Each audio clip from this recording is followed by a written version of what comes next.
네, 오늘은 창세기 3장 말씀입니다. 1장에서 3장까지 아주 중요한 인생의 요소들을 얘기해 주고 있습니다. 오늘은 뱀의 등장, 뱀에 대한 이야기, 그리고 인간이 최초로 악을 알게 된, 죄를 알게 된 그런 사건, 그리고 그거에 대한 결과, 하나님의 심판으로 우리 인간에게 주어진 저주라고 말하는 어떤 그 죄의 결과에 대한 얘기. 그 결과로 결국은 에덴 동산에서 쫓겨나게 됐고 생명나무에는 접근하지 못하도록 차단됐다라는 그런 이야기들을 주고 있습니다. 그러니까 이 이야기 속에는 아주 정교하게 진리가 담겨져 있습니다.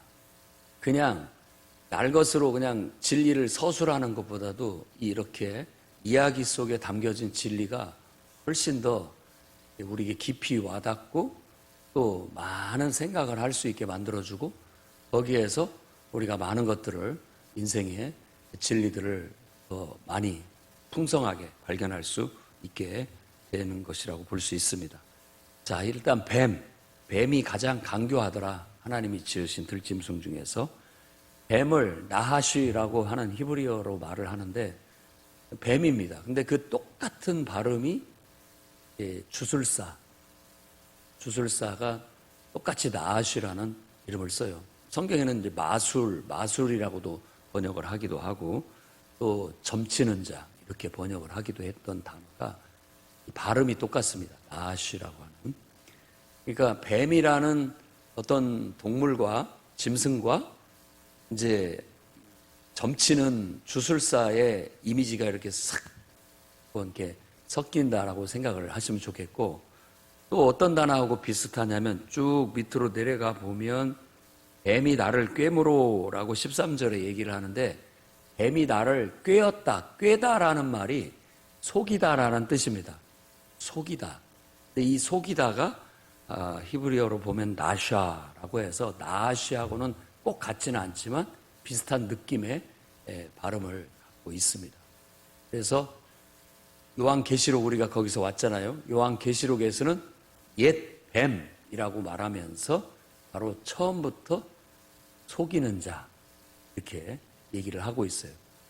그래서 뱀은 우리 인생에 있어서 뺄 수 없는 요소인데 결국은 그 영적 실체가 나중에 보니까 사탄이고 마귀다라고 그렇게 우리에게 귀뜸을 해주고 있는 겁니다. 그러니까 이 창세기에 나와 있는 이 뱀은 곧 마귀요 사탄이다. 그리고 거기다 하나 더 덧붙인다면 거짓 선지자. 근데 여기서 간교하다라고 그렇게 얘기를 했는데 간교하다라는 말이 좀 너무 영악하다. 아주 너무나 똑똑하고 잘났는데 나쁜 쪽으로 잘났다. 나쁜 쪽으로 그게 풀리는 경우 영악하다 혹은 이제 이렇게 간교하다라고 그렇게 얘기를 합니다. 이 단어가 긍정적으로 쓰이면 아주 총명하다 이렇게 명철하고 총명한 것을 얘기를 하는 겁니다. 근데 인간이 여기서 우리가 알아야 할 것이 하나님보다 더 똑똑한 채를 하고 하나님보다 더 잘난 채를 하면은 마귀가 될 수가 있어요. 이렇게 결국은 세상을 내가 하나님의 뜻을 거스려서 세상을 속이는 역할을 할 수가 있게 되는 겁니다. 참, 이 아이러니죠. 우리가 똑똑하기를 원하고 총명하기를 원하지만 사실은 그 모든 똑똑함과 총명함이 나를 창조하신 창조주의 영광을 위해서 쓰여지게 되면 그야말로 그것이 빛이 나는데 그게 아니라 오히려 그 하나님을 대적하는데 그 하나님을 거스리는데 그 똑똑함과 총명함이 쓰여지면 그게 뱀이 될 수가 있고 마귀가 될 수 있고 사탄이 될 수가 있는 겁니다. 그러고 보니까 베드로한테 예수님이 하신 말씀이 떠오릅니다. 사탄아 내 뒤로 물러가라. 그의 주장이고 그의 생각이에요. 그의 생각은 예수님이 왜 죽어? 죽으면 안 되지. 우리 스승님인데 당신 죽게 내가 내버려 두지 않을 겁니다. 제가 죽기 그냥 나만 내버려 두겠습니까? 뭐 이런 식의 예수님을 위하는 듯한 생각이었지만, 아니, 위하는 듯도 아니고 정말로 예수님을 위한 말이었고 생각이었지만은, 그것이 하나님의 뜻하고 하나님의 생각하고는 위배되는 것이기 때문에 그게 바로 마귀요, 사탄이 돼버린 겁니다. 우리 인간은 주의해야 됩니다. 하나님께서 하나님 형상을 따라 지었기 때문에 하나님보다 조금 못해요. 그런데 우리가 생각할 때, 우리 스스로를 생각할 때 너무 똑똑하고 너무 총명하고 너무 잘나가지고 자칫 하나님도 눈에 안 보이는 그런 상태가 돼버리게 된다면 우리도 도를 넘어서 버려서 결국은 죄로 갈 수 있다는 걸 알아야 됩니다. 이 뱀이 가지고 있는 상징과 은유는 이렇듯 풍성합니다. 그러니까 여러분들이 그걸 잘 묵상을 해볼 필요가 있습니다. 자, 뱀이 여자에게 왔어요. 여자에게 와서 말을 겁니다. 뱀과 여자의 대화. 왜 여자라고 했느냐? 남자를 이쉬라고 하는데 여자는 여성형 어미를 붙여갖고 이샤. 우리가 보통 이화라고 그렇게 우리말로 하는 것은 바로 그 이샤를 갖다가 그렇게 얘기를 하는 겁니다. 이브라고도 하고 그렇죠. 이 와하고 부하고는 발음의 차이예요. V 발음을 하든지 W 발음을 하든지 그것은 그냥 그 중간 발음이기 때문에 표기를 그렇게 하는 겁니다. 근데 그건 뭐냐면 그냥 남자로부터 갈빗대를 취해서 나왔다, 이런 의미예요. 나왔다. 그런데 뭐든지 이게 원래 원조에서 여기서부터 갈라져서 하나 더 나오면 여기가 이제 문제가 되는 거예요. 항상 문제가 됩니다. 여러분이 저에게 직접적으로 영향을 미치지는 않지만 간접적으로 제 아내나 제 가족이나 아니면 또 저하고 친한 어떤 사람을 통해서 영향을 미치려고 하는 것처럼 그럼 비슷한 거예요. 비슷해요. 원래한테는 못해요. 원조한테는 못합니다. 왜냐하면 거기는 더 뭔가가 강하기 때문에 함부로 못합니다. 그러나 이렇게 파생된 주변에는 영향을 미치려고 하는 그런 게 있어요. 그러니까 사탄의 강교함은 바로 그런 데 있어요. 딱 우리 인간은 너무나 총명해가지고 그런 것들을 다 압니다. 이렇게 하면 되겠구나. 그래서 바로 남자한테 말을 걸지 않고 여자한테 말을 거는 겁니다. 말을 거는데 어떻게 거냐면 하나님이 동산 모든 나무의 열매를 먹지 말라고 하더냐라는 질문을 던지는 거예요. 이 질문이 전혀 문제될 만한 질문이 아닙니다. 당연한 거잖아요. 동산 모든 나무의 실과는 먹으라고 했고 다 알고 있는 거예요. 그런데 다 알고 있는 것에 대해서 의문을 던진다라는 것, 이것이 아주 순수하게 볼 때는 아무 문제가 아니지만 약간의 이제 틈을 내기 위해서 의심이라는 질문, 의심을 던지는 거죠. 정말 먹지 말라고 하더냐라고 이렇게 얘기하는 것은 모든 관계의 원리 속에서 관계의 문제의 시초입니다. 모든 의로운 관계에 틈을 내기 위한 시초는 질문을 던지는 거예요. 의심스러운 질문을 던지는 겁니다.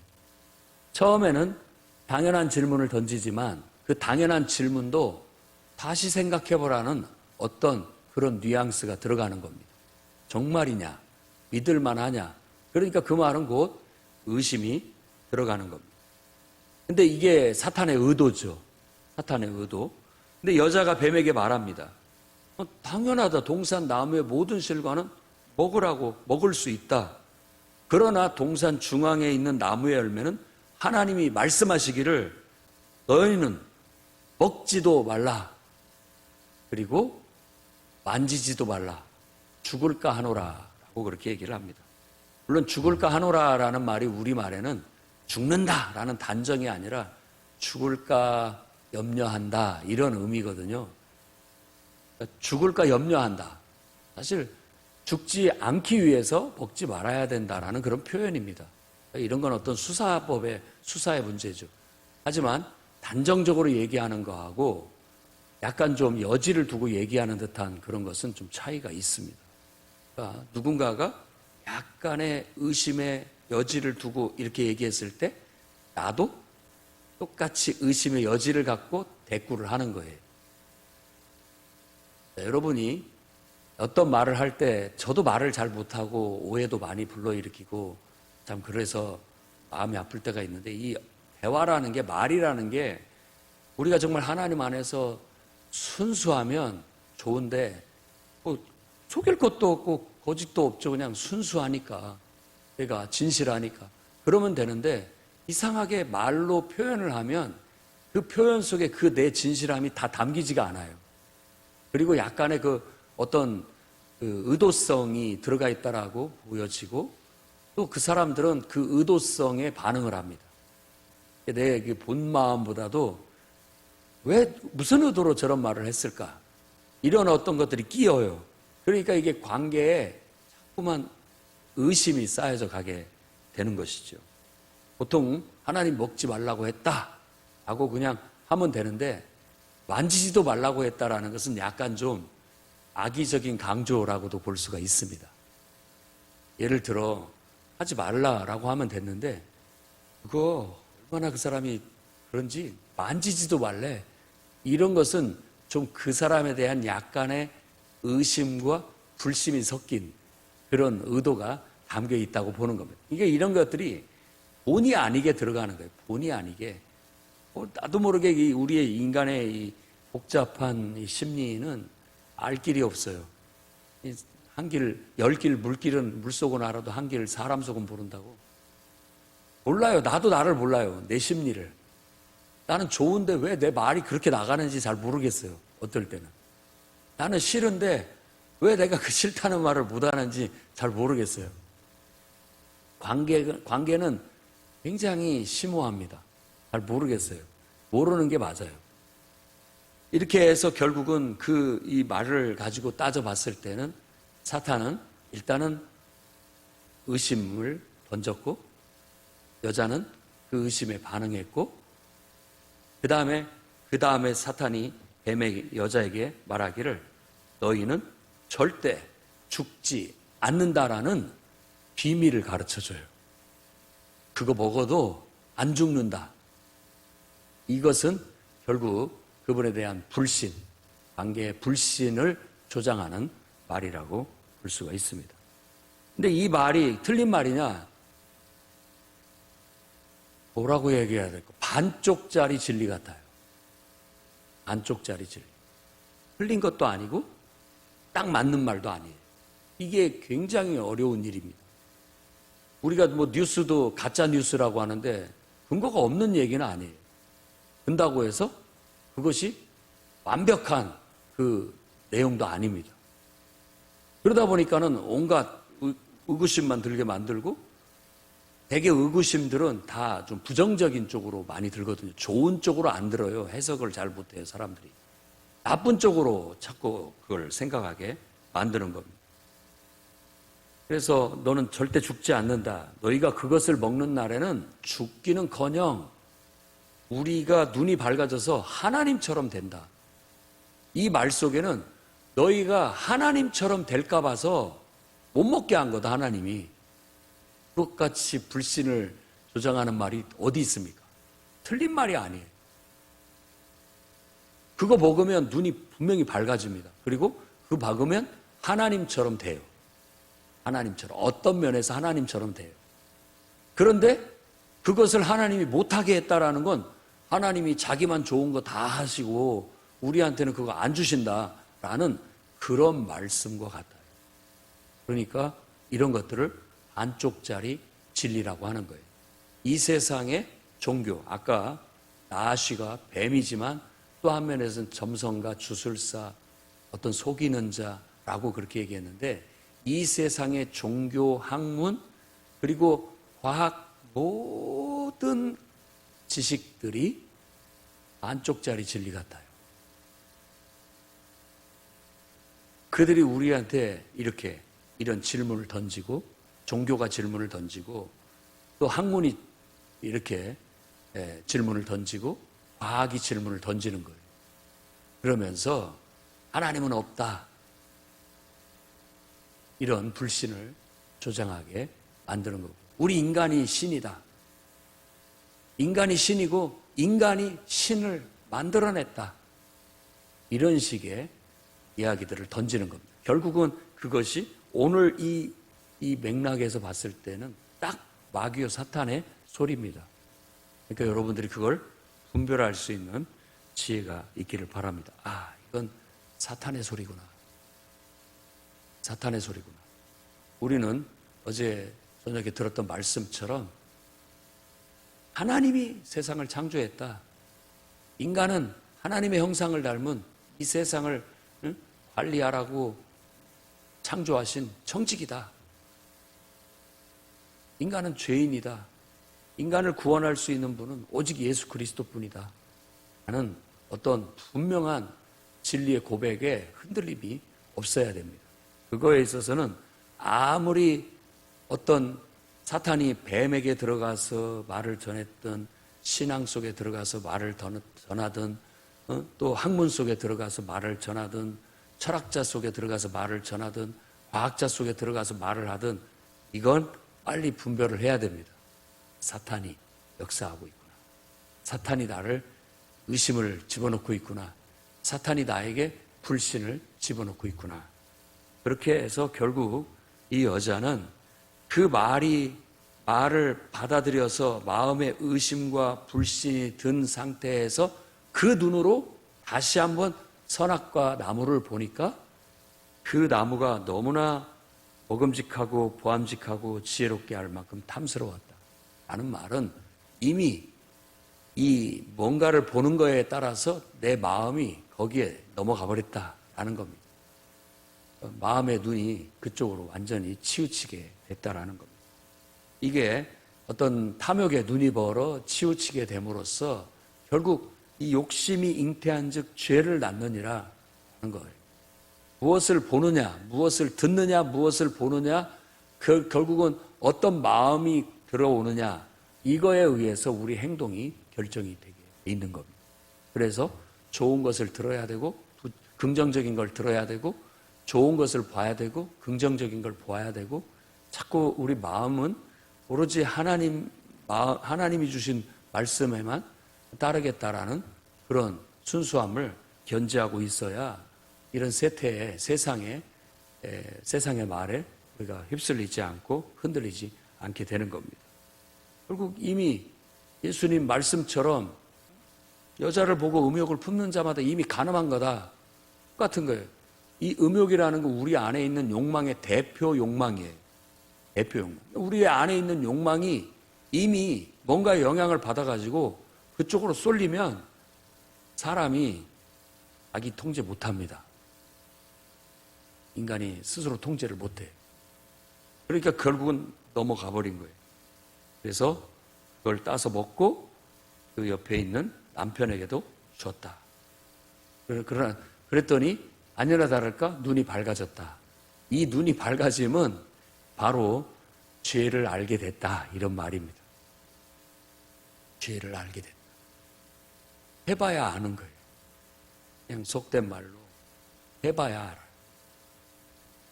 결국은 자기들이 하는 행동 이 자체가 죄라는 걸 알게 된 거예요. 그러면서 뭔가가 확 벗겨진 걸 느꼈습니다. 그동안에 의식하지 못했던 의식이 들기 시작하는 거예요. 이거 참 사람 죽일 일입니다. 내가 나를 의식한다라는 것처럼 고통스러운 건 없어요. 여러분이 전혀 의식 안 될 때가 가장 평안한 상태예요. 그냥 내가 없어야 편안합니다. 그런데 내가 딱 보이면은 우리 인간이 나를 봤을 때 내 기준에 내가 봤을 때 완벽하고 너무나도 자랑스럽고 너무나도 막 귀하고 복되고 너무 좋다라고 할 수 있는 인간은 거의 없습니다. 다 자기를 자각하게 되면 전부 우울증에 빠집니다. 자기가 너무 자각이 되고 그러면 밤에 잠도 못 잡니다. 불면증에 시달리는 거예요. 의식이 깨어가가지고 계속 자기가 보이는 거예요. 자기를 보는 것이 우리에게 고통이에요, 고통. 어떻게 보면 벌 받는 것 같아요. 그러니까 그것이 견딜 수가 없어서 스스로 죽음에 빠지게 되는 거죠. 그 나르시시즘의 신화의 말이 딱 맞습니다. 결국 자기를 보는 눈이 생기고 그 죄를 알자마자 자기가 죄인이라는 게 너무나 여실히 드러나게 되고 뭔가가 내 안에 신성함, 뭔가가 이렇게 확 벗겨져 버린 느낌을 받아요. 그러면서 스스로가 그것을 감추려는 자구적인 노력이 이루어지는데 바로 무화과 나무 잎을 엮어서 스스로의 수치를 가리는 행위들입니다. 이것이 인류 문명의 시작이에요.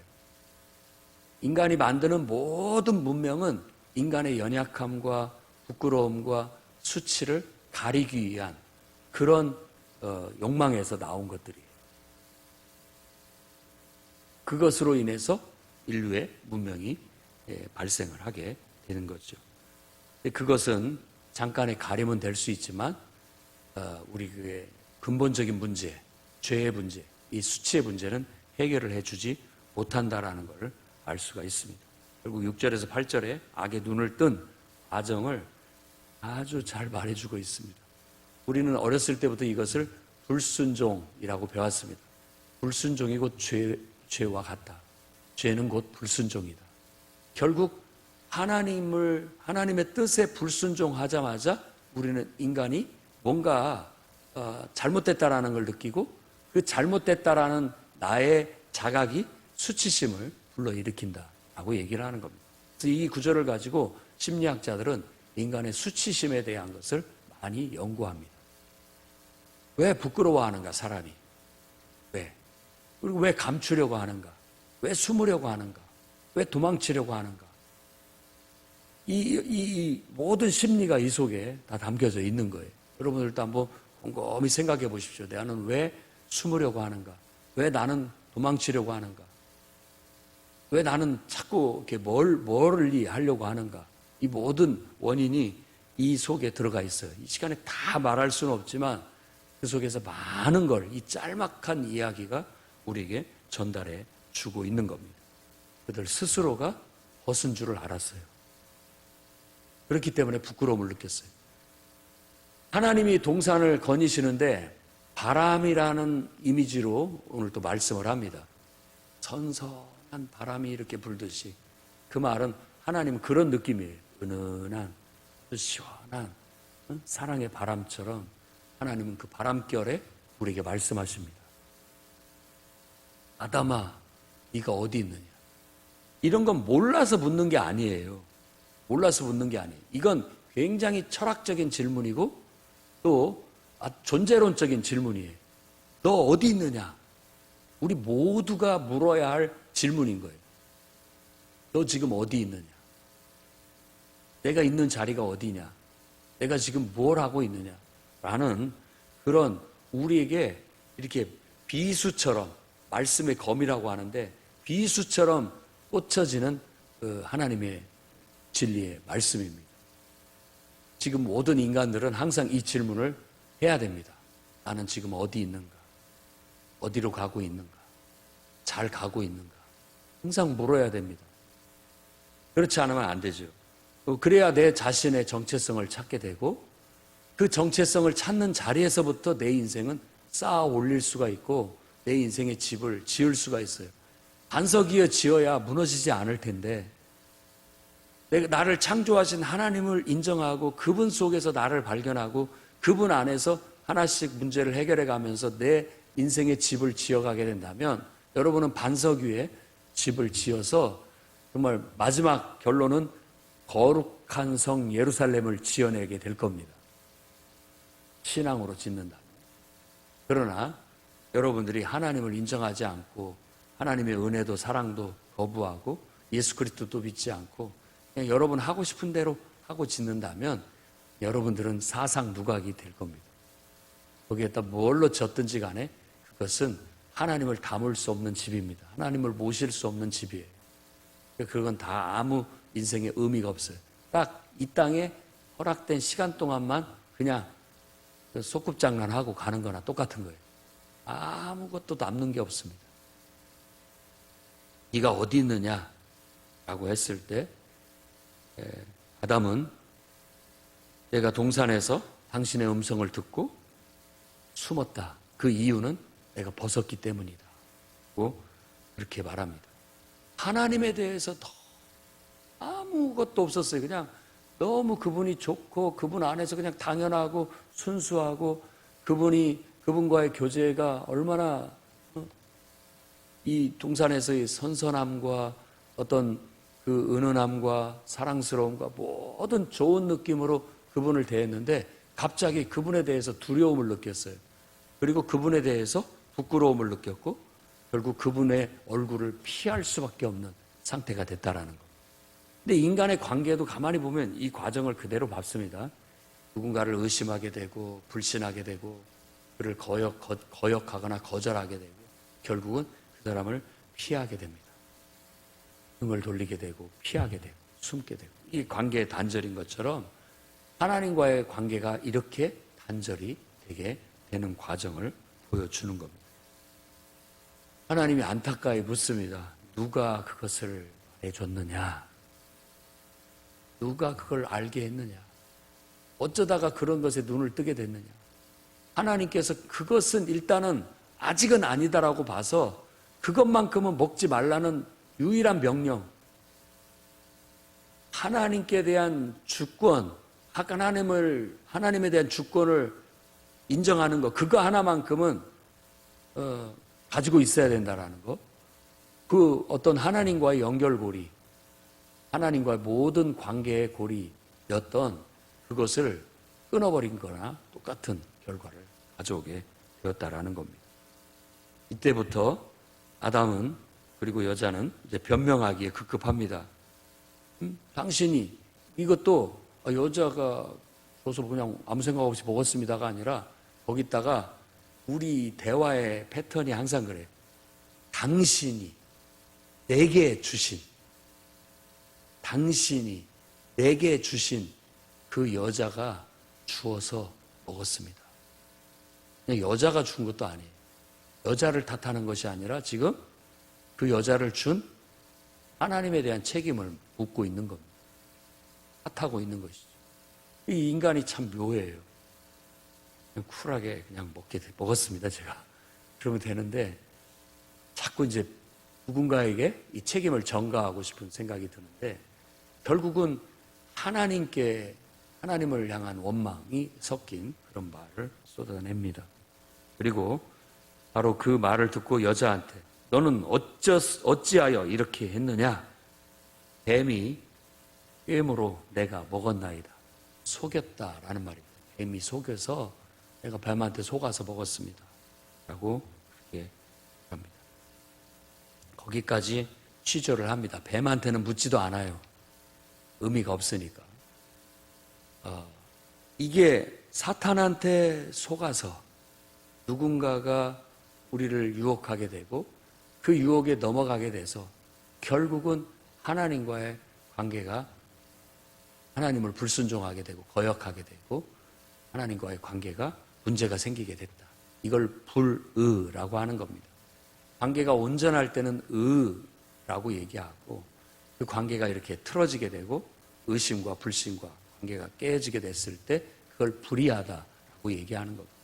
근데 이 관계의 회복은 이제 성경에 쭉 뒤에 가니까 하나님이 예비하신 성육신하서 이 땅에 오신 예수 그리스도의 십자가의 죽음으로 그 모든 관계의 문제에 담겨있는 죄의 문제를 싹 덮어버렸고 죄값을 치렀고 그 예수 그리스도의 공로로 말미암아 우리가 다시 하나님과 이렇게 회복될 수 있는 관계, 다시 에덴으로 들어갈 수 있는 관계, 우리 안에 생명수가 흐를 수 있는 관계, 영생에 접근할 수 있는 관계, 정말 그 모든 것들이 나오는 거예요. 그러니까 이 1, 2, 3장의 이 전제된 이야기를 알지 못하면 뒤에 예수 그리스도께서 십자가에 죽으신 것도 잘 모르는 거고 그 의미를 알 수가 없는 거고 우리가 받는 구원이 뭔지도 잘 모르게 되는 것이죠. 굉장히 중요한 이야기를 우리에게 해주고 있는 겁니다. 그 다음에 14절부터 21절에 이제 여호와 하나님이 말씀하시는데, 이 말씀은 바로 이제 심판, 판결을 내리는 겁니다. 뱀에게 네가 이렇게 하였으니, 네가 이렇게 쓰임을 받았으니, 네가 마귀한테 마귀의 화신이 돼서 사탄 노릇을 했으니 너는 저주를 받아 모든 동물들보다 더 저주를 받아서 배로 다니고 사는 날 동안에 흙을 먹게 될 것이다. 이 흙이라고 번역을 했습니다마는 정확한 단어는 흙이 아니에요. 티끌을 땅바닥에 티끌을 먹게 될 것이다. 이건 비참함의 관용적인 표현이라고 볼 수 있습니다. 땅에 티끌을 먹었다라는 것은 비참한. 어떤 사람이 이걸 더 막 신비적으로 해서 흙은 아담이 흙으로 만들어서 흙이 아담이거든요. 사람을 먹는다. 뱀, 마귀는 늘 우리 사람을 먹고 산다. 우리 영혼을 잡아먹으려고 한다. 그것도 이렇게 은혜가 되는 말씀인 것 같아요. 크게 뭐 문제가 되지 않는다면 사탄의 역할이 그런 역할이니까 그렇게도 생각해 볼 수는 있습니다만, 원 단어는 아주 뱀에게 비참한, 배로 기어다닐, 그 전까지는 뭐 다리가 있어서 걸어 다녔는지 날개가 있어서 날아다녔는지는 모르겠지만 이제는 땅바닥에 기면서 아주 티끌을 먹는 흉측한, 비참한 저주를 받게 됐다라는 그런 얘기를 합니다. 그리고 여자와 여자의 후손하고는 원수가 되게 될 것이다. 그래서 너는 그 뒤꿈치를 물지만 그 여자의 후손은 네 머리를 상하게 할 것이다. 이게 뱀과 인간의 관계를 얘기하고 있는 거예요. 근데 인간이 묘하게 뱀을 싫어합니다. 뱀을 싫어해요. 뱀이 막 끔찍하고 너무 흉측스럽고 무서워요. 뱀만 보면 잡아 죽이는 그런 게 있고요. 뱀의 속성 자체가 좀 그렇습니다. 그런데 이 말 속에는 바로 뱀의 후손 그리고 여자의 후손이라고 이렇게 얘기하면서 벌써 하나님은 여자의 후손으로 태어났을 그런 계획을 이때부터 가지셨고, 결국 옛 뱀이라고 하는 이 뱀, 곧 마귀, 사탄, 처음부터 인간을 속여서 죄에 빠지게 만들고 어떻게든지 하나님을 거스리는 이 존재를, 이 권세를, 머리를 완전히 짓밟을 생각을, 계획을 가지셨다라고 이 말씀을 통해서 우리가 알 수 있습니다. 이런 것들은 예수 그리스도께서 이 땅에 오셔서 계시됨으로써 알 수 있는 의미예요. 그러나 그냥 그걸 모르고 보면 뱀하고 인간하고는 아주 서로 철천지 원수처럼 서로를 싫어하고 끔찍하게 생각한다. 어떤 이런 의미라고 볼 수 있죠. 그 다음에 여자에게는 임신하는 고통, 해산의 고통을 줬고, 남자에게는 네가 저주를 받아서 땅에서 취해서 너를 만들었는데 땅을 경작하도록 너에게 특권을 줬는데 이제부터는 땅이 저주를 받아서 그 특권을 다 너에게 주지 않을 것이다. 그래서 노동하는 고통. 그래서 이 말이 근심, 수고, 고통을 나타내는 것들이라고 할 수 있습니다. 여자는 남자를 사랑하고 의존한다 이렇게 얘기를 하는데, 이런 거 말 속에도 꼭 남존 여비 이런 어떤 것으로만 보려고 하지 말고, 이 사람이 그 사람 부부 사이에 있는 갈등과 근심 이런 것들이 끊이지 않을 것이다 라는 그런 걸 얘기하는 거예요. 여러분이 부부 사이에 좋은 사람도 있지만 좋은 사람도 항상 나빠요. 갈등도 있고 서로 때문에 근심 걱정하고 이런 건 끊일 날이 없어요. 그러면 여러분 이걸 생각을 하시고, 이게 당연한 거다. 이거 특별한 게 아니에요. 건강한 거예요. 아니 당연한 거예요. 당연한 거. 그렇게 사는 겁니다. 그걸 벗어나려고 하는 것은 하나님이 제가 봤을 때 이건 하나님이 우리를 위한 사랑의 장치예요. 사랑의 장치.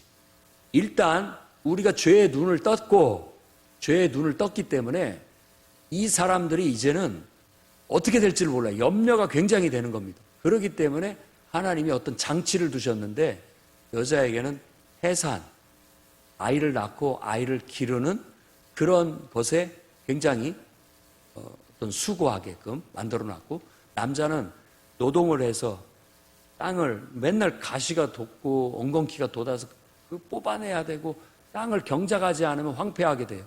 우리가 원하는 식물을 먹을 거리를 얻을 수가 없어요. 그래서 먹고 살 위해서 수고하고 노력하는 일에 진땀을 빼게 만들어서 죄의 눈을 뜬 인간이 너무 죄에 깊이 빠지지 않도록 하나님이 이렇게 장치를 두신 거예요. 사실은 마귀한테, 이 뱀한테는 저주를 했고 땅한테는 저주를 했지만 인간과 여자와 남자한테는 저주했다라는 말은 쓰지 않습니다. 직접적인 저주가 아니에요.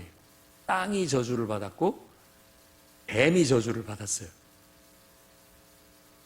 제가 볼 때는 인간이 죄의 눈을 떴어. 이제 죄에 완전히 사로잡혀서 살게 될 건데, 그렇게 하지 못하도록, 죄에 너무 빠지지 못하도록 이런 장치를 만들었다라고 생각해 볼 수도 있는 겁니다. 그래서 여자의 특성은 아이를 낳아서 기르는 것이고, 남자의 특성은 열심히 일해서 가족을 부양하는 것. 그런 이런 어떤 정체성을 얘기해 주고 있는 겁니다. 요즘은 이제 그런 것들이 많이 혼란해서 여자들도 같이 노동을 하고 벌이를 하고 또 살림도 같이 하고 있기 때문에 좀 이런 것들이 약간 틀어진 것 같지만, 여러분 이 원칙을 잘 기억하셔야 됩니다. 누군가는 가정을 돌봐야 되고 먹고 살 수 있게 해줘야 되고, 또 누군가는 아이를 낳고 아이를 양육하는 일은 해야 됩니다. 우리 같이 하든 혼자 하든 나눠서 하든 같이 하든 해야 되는 우리의 일이에요. 그런데 집중함으로써 우리가 사실 알고 보면 죄 짓는 일에서 많이 벗어납니다. 그런 장치로 우리가 묶여지지 않아 있잖아요. 여자가 결혼해서 아이 낳아서 아이 기는데 시간 바치고 몸 바치고 헌신하고 이렇게 하지 않고 그냥 너무 자유롭게 두잖아요. 죄에 노출이 됩니다. 남자도 마찬가지예요. 열심히 성실하게 일하고 땀 흘려서 노력해서 먹을 걸 얻고 이렇게 살아가게 되면 그만큼 죄에 노출될 일이 별로 없는데, 할 일 없이 있잖아요. 뭔가 죄에 노출이 되게 돼 있습니다. 말로 할 수가 없는 거예요. 결국 인간이 선악을 알게 됐다는 건 뒤에 표현을 보면은 그들이 신처럼 됐다라는 말이에요. 신처럼 됐다라는 게 뭐냐면 이제는 선과 악을 알게 됐다. 악을 알게 됨으로써 항상 그 마음 속에 악에 대한 유혹이 있어요. 악에 대한 유혹. 그렇기 때문에 이 말은 선악과를 먹어서 선악을 알게 되었다라는 것 자체가 이제는 네 스스로가 선을 택하든지 악을 택하든지 그 선택권이 이제 너한테로 돌아갔다. 이런 말과 같아요. 그러니까 이게 얼마나 고통인지 몰라요. 그냥 모든 주권을 하나님께 두고 하나님 뜻대로만 하겠습니다가 제일 쉬운 인생을 살아가는 방법이에요. 하나님, 가만히 있어봐요. 하나님, 제가 알아서 하겠습니다. 그래? 한번 알아서 해봐라. 이게 꼭 선악과를 먹은 것 같아요. 그러면 내가 알아서 한다고 말은 했는데 그때부터 지금까지 다 모든 게 하나님 은혜였구나 라는 걸 이제 절절히 느끼기 시작하는 거예요. 어떤 거 하나도 다 내가 해야 될 때는 모든 것들이 너무 힘들고 어려운 거예요. 그리고 사람이 그때 부모나 어떤 하나님께로부터 받고 살 때는 이게 아무것도 아닌 것 같고 쉬워 보였는데 내가 하니까 왜 이렇게 어려운 거예요. 그리고 그때는 왜 이렇게 부모님들이 왜 저렇게 못하고 저렇게 살아가나 했는데 내가 해보니까 나는 더 못하는 거예요. 더 능력이 없어 보여요.